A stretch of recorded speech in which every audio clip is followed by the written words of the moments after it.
Tidak ada terma ataupun perkataan yang lebih tepat dan sesuai daripada itu untuk menggambarkan Kerajaan Pakatan Harapan. Penipu, kaki kencing dan hancing tidak memadai.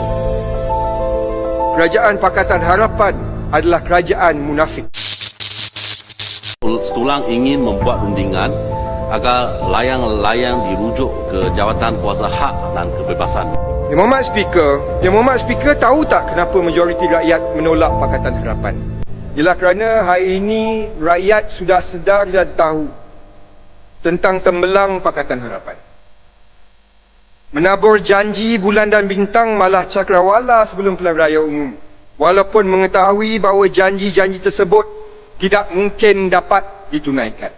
Janji nak hapuskan hutang PTPTN, nak hapuskan tol, nak turunkan harga minyak, nak turunkan kos sara hidup, nak bawa gaji minimum ke 1,500, nak bawa anak-anak kita yang bekerja di Singapura untuk kembali ke sini, nak mewujudkan 1 juta peluang pekerjaan. Setahu saya, janji-janji ini semua belum ditunaikan. Sehingga rakyat akhirnya termakan umpan dan membuat pilihan berdasarkan janji yang ditabur. Dan ternyata strategi ini berjaya. Tahniah saya ucapkan kepada Kerajaan Pakatan Harapan.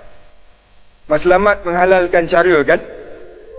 Tapi saya nak tanya pemimpin-pemimpin Pakatan Harapan, terutamanya mereka yang beragama Islam, apakah hukumnya bila seseorang berjanji kemudian tidak menunaikan janji tersebut?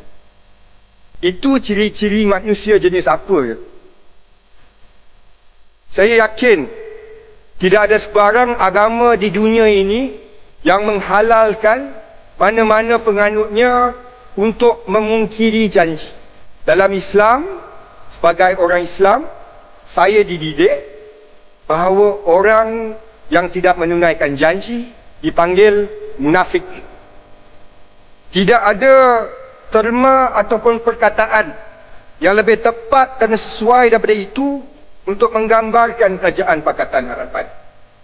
Penipu, kaki kencing dan hancing tidak memadai. Kerajaan Pakatan Harapan adalah kerajaan munafik.